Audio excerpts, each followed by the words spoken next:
All right.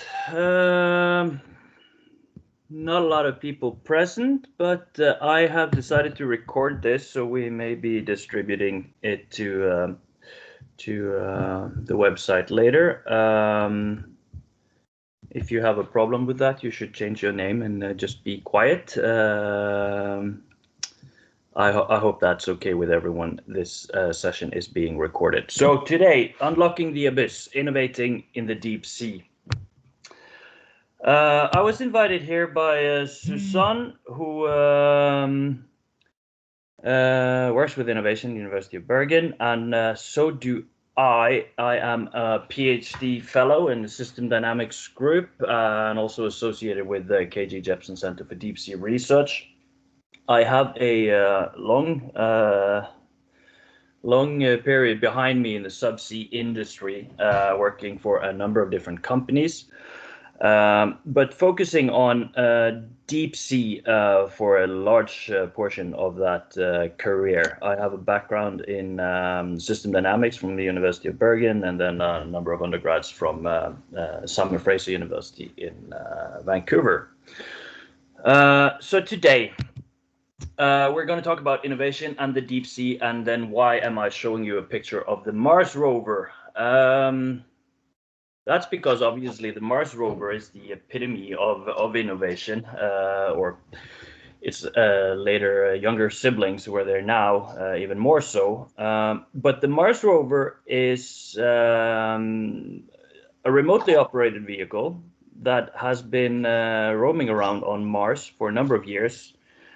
And I'm showing you that because Mars is a planet that we have mapped in far greater detail than this planet, our own planet.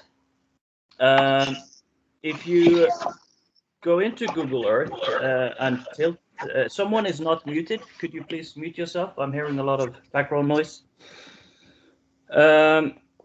If you tilt the Earth the right direction on Google Earth, it becomes graphically visible how much of our planet is covered by oceans. I think it's about 70%. But of those 70%, a lot of it is very, very deep. Now, about 60% of the Earth's surface is covered by deep sea. I'll come back to what the deep sea, how we define that. But let's just say the average ocean depth is about 4,000 meters. That is very, very deep. Now, this little graphical here also shows us how much of the oceans we've actually explored and mapped in any reasonable resolution, and that's between 10 and 15%. So we don't know a lot about our own planet. We haven't been there, we haven't seen it. This map here shows us our planet wrapped out, and the blue, light blue areas are oceans less shallower than 4,000 meters. Now the dark blue is obviously the areas deeper than 4,000 or between 4,000 and 6,000 meters of water depth. That is a large proportion of the planet where we all live. The areas deeper than 6,000 meters is very limited. In Norway, we actually have a lot of deep sea within our continental economic zone. And the University of Bergen has been mapping and exploring a lot of these areas for many, many years. Rolf Berger Pedersen and the K.G Jebsen Center for Deep Sea Research, which I believe was called the Center for Geobiology earlier on, have been coming to the Moon's Ridge for about 20 years.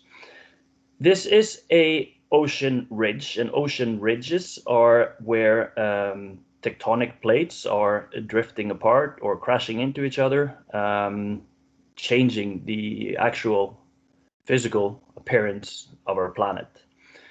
The Mid-Atlantic Ridge goes straight through the entire Atlantic Ocean, and about 2,000 kilometers of it is in Norwegian waters.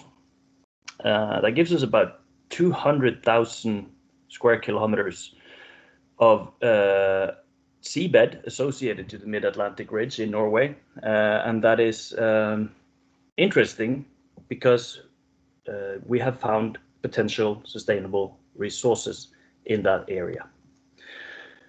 Now, we've mapped about 3% of this. So although we are starting to build a knowledge base, we are finding very interesting things. We cannot claim that we have thorough understanding of the ecosystems, of the geology even, and how things are behaving and developing around the mid-oceanic ridge. So I'm gonna now break out of my presentation because I think someone is knocking on the door.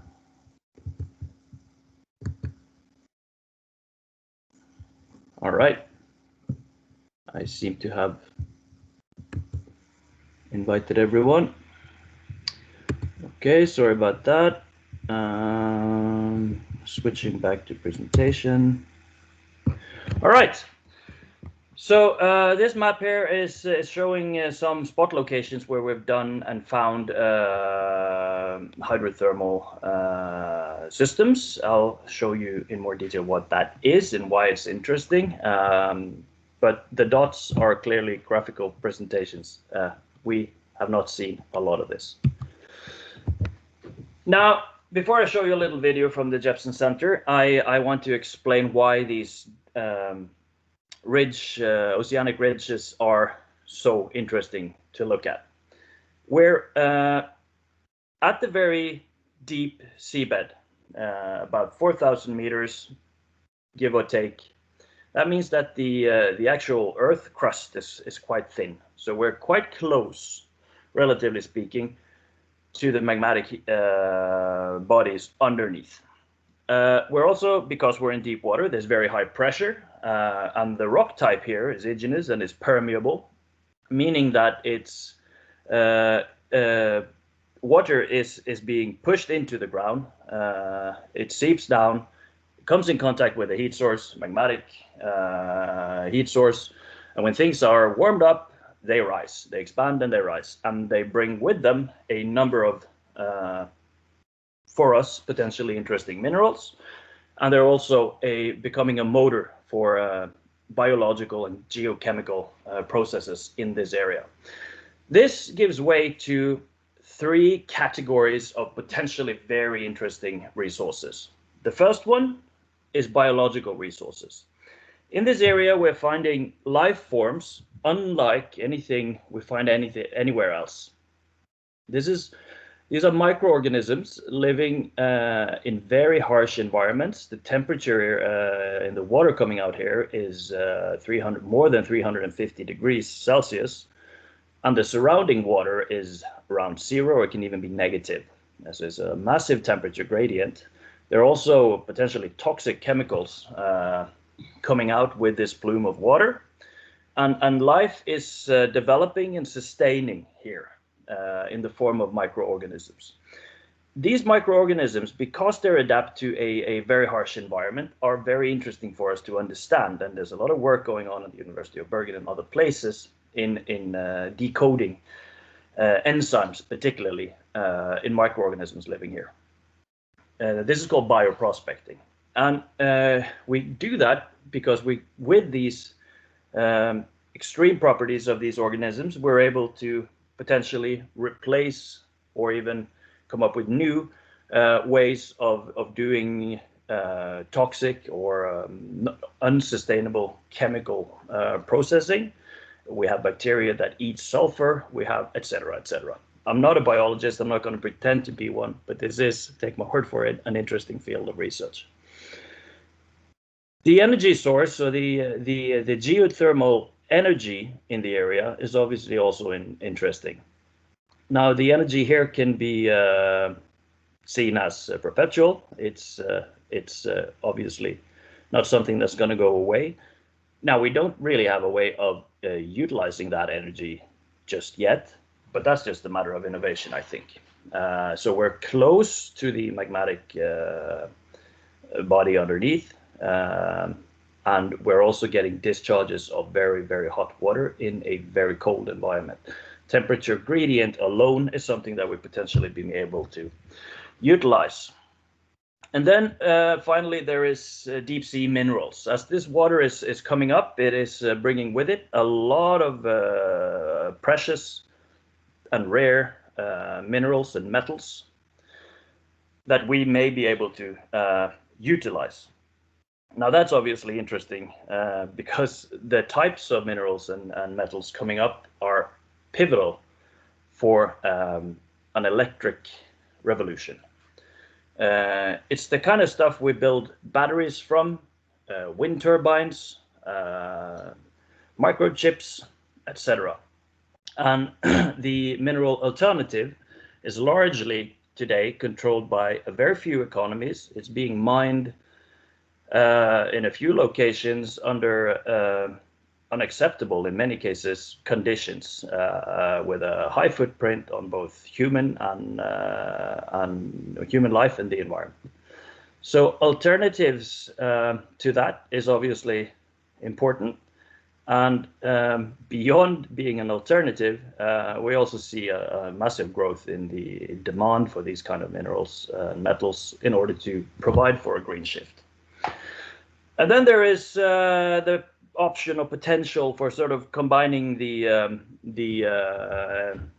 properties of this environment into different resources. One of them may be blue hydrogen, which is frowned upon by many, but it's probably still a better alternative than no hydrogen. So if we can use the energy, the geothermal energy in the area to produce hydrogen from natural gas that must be transported in, the bedrock in the area is has a high potential for carbon capture. So we could potentially produce hydrogen in this area. All right, so video. So this is what it looks like. This is a black smoker at Månsryggen. These are high stalactites pushing out water, superheated water. Here's our ROV. That's a national infrastructure, but being managed and operated by the University of Bergen. Now we're looking at sponges. These are filtering organisms. They may extend their routes as far as 60 kilometers, I've heard.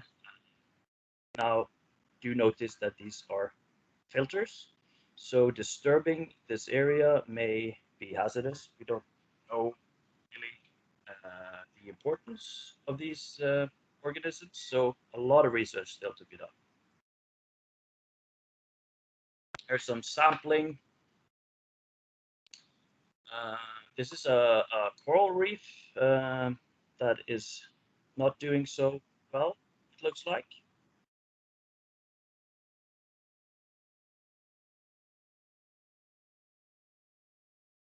This is Eggy again. That's a remotely operated vehicle. She can operate down to 6,000 meters.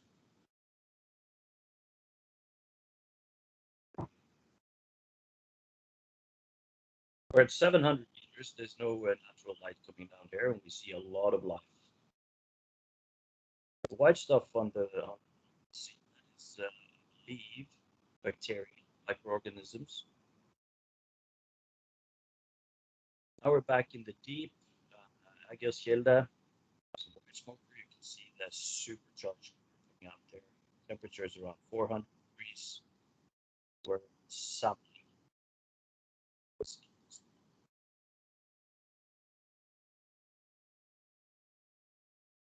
It's a basaltic flow. It's a lava flow, old one. We're 3,500 meters again. Lots of white snails, so know what it is. Should ask a biologist. We have a urchin down there. Point being, lots. So this is an area where we need to be careful of. As I've stated, there are many opens still. And how ecosystems here are connected. As you see there, we're sampling a crust,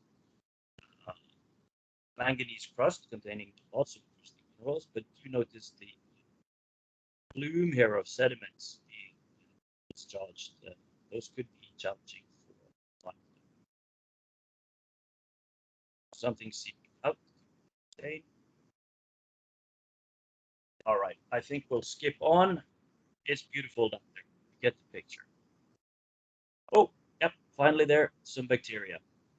The white sheet here of microorganisms with super interesting. Back on deck. So why is this interesting?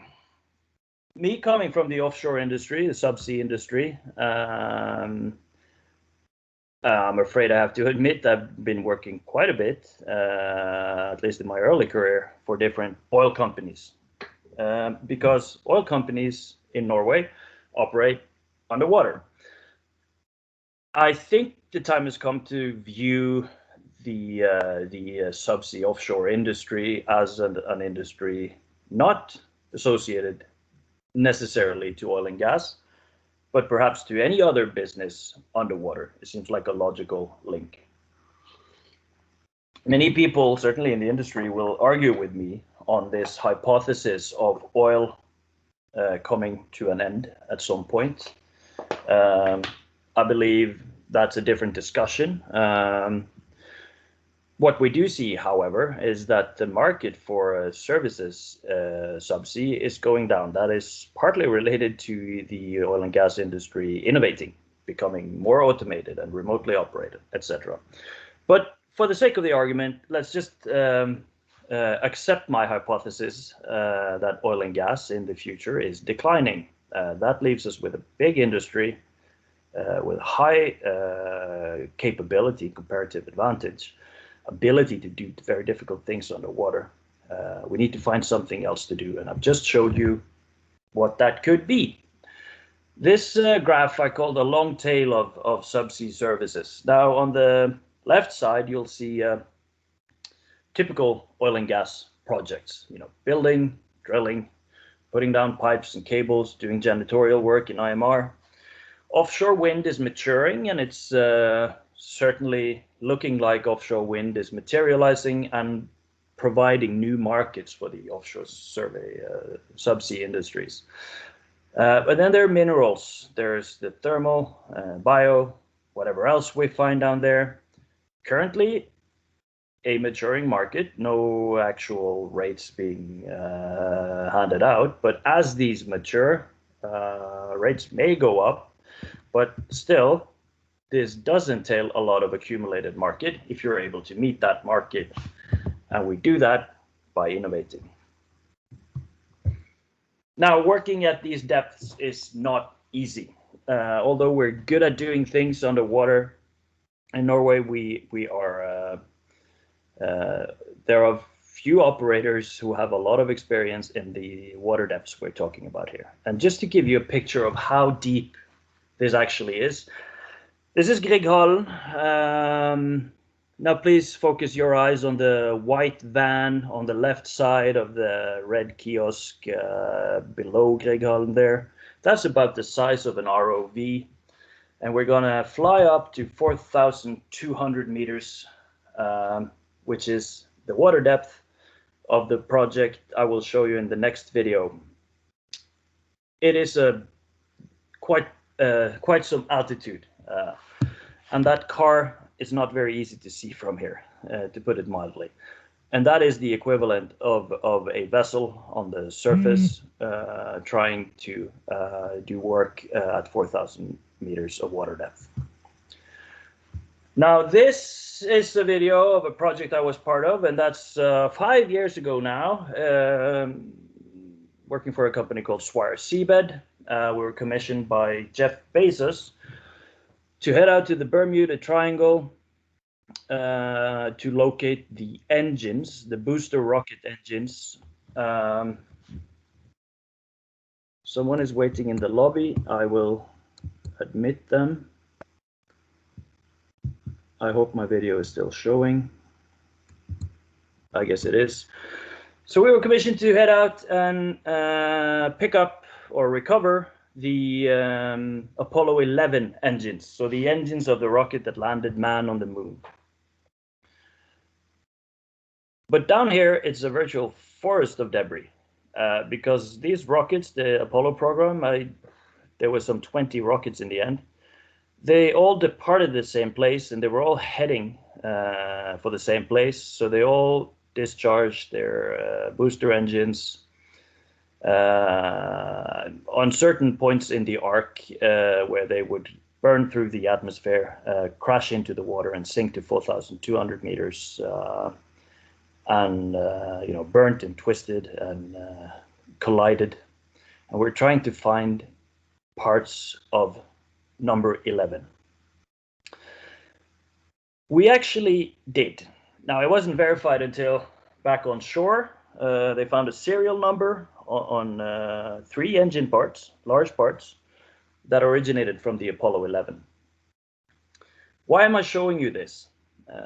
I'm showing you this because it is a picture of what we're able to do. We're able to find something that's difficult to find and to recover it, and it's fragile to the surface.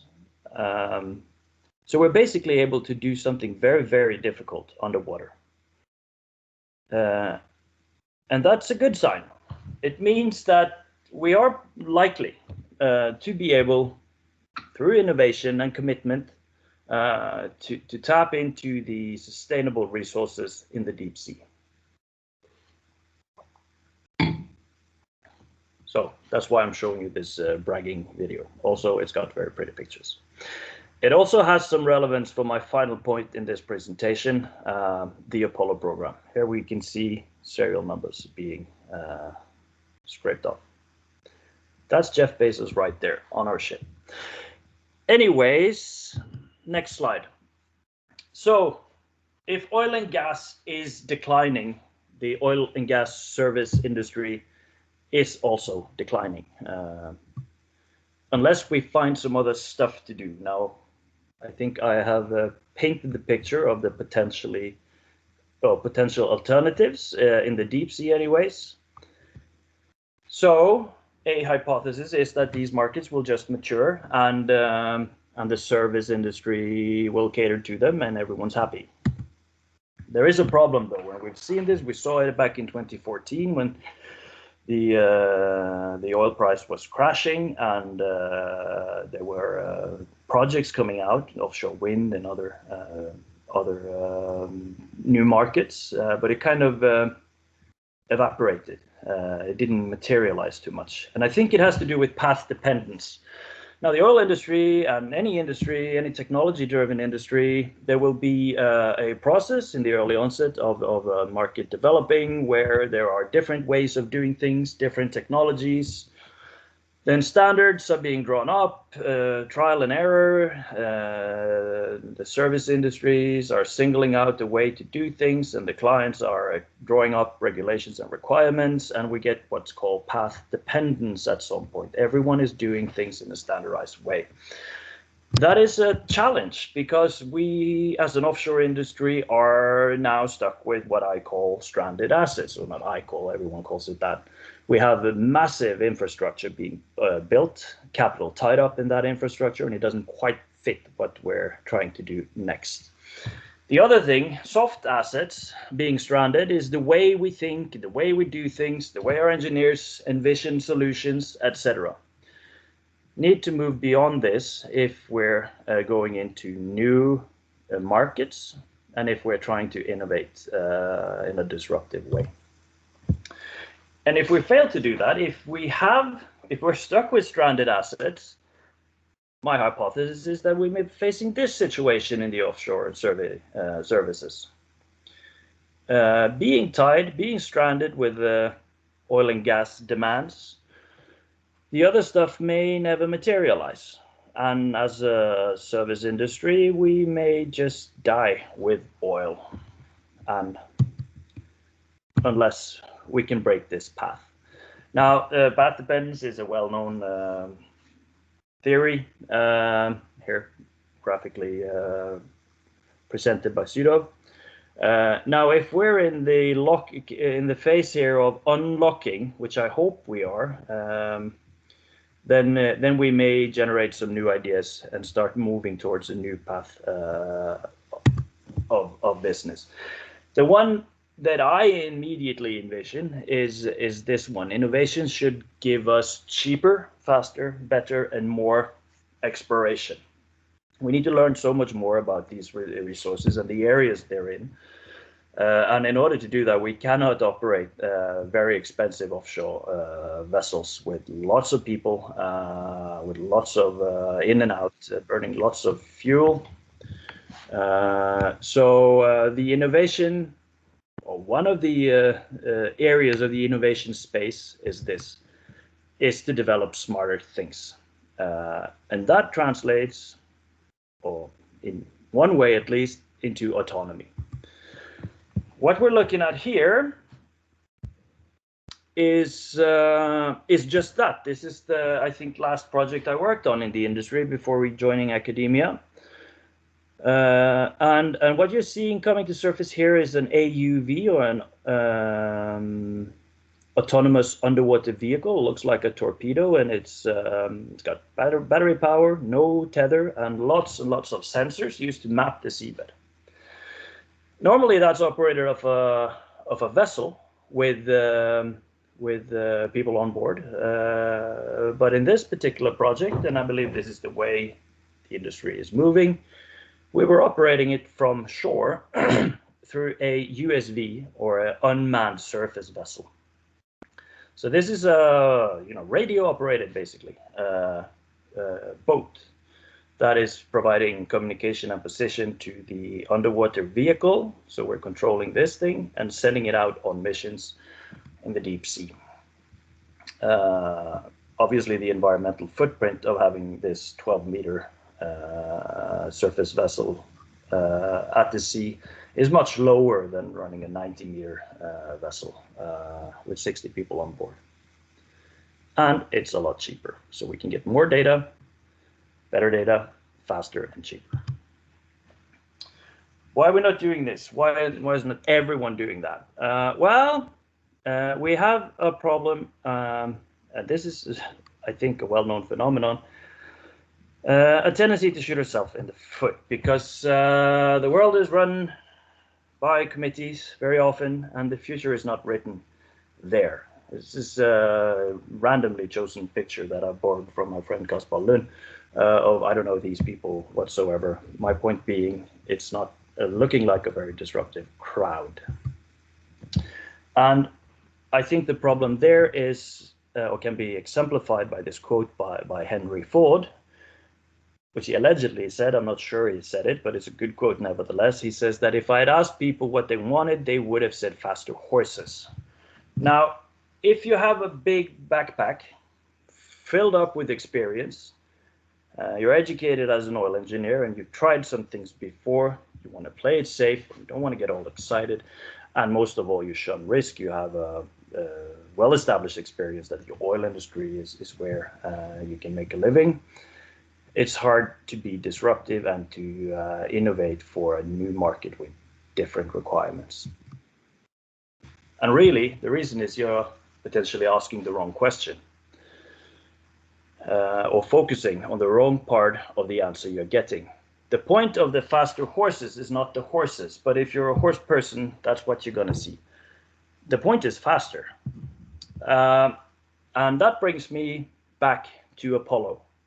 Now, when Kennedy announced that he was putting a man on the moon, in 9 years, the US Space Agency didn't really have a working space program. And they had a lot of catching up to do. But they did it. And in the process, they obviously invested an enormous amount of money. But they also allowed for ideas.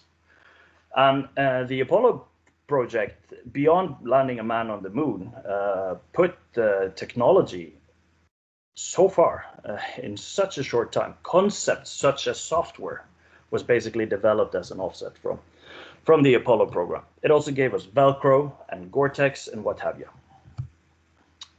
And here's my point, and that's why I'm so happy to speak to Bergen Entrepreneurship Academy, because here are students present.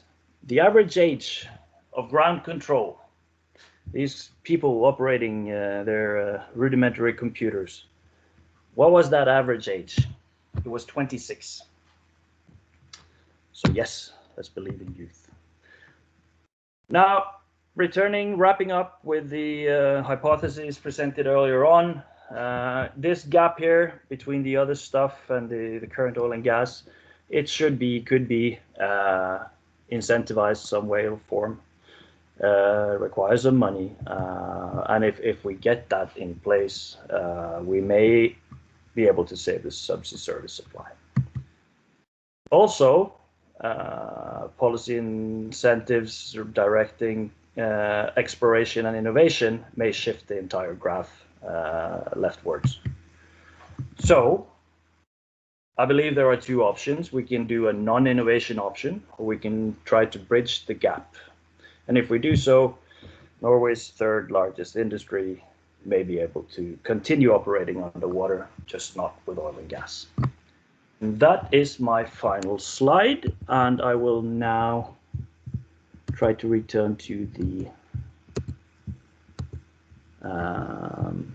the group here. Am I still sharing? Can someone tell me if I'm still sharing? You aren't. I'm not sharing. Okay. Floor is open for questions then, or comments, if there's any of those. Come on, not everyone at once.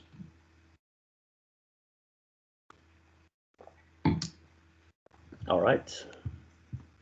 I think I'll just stop the recording then anyways. Stop recording.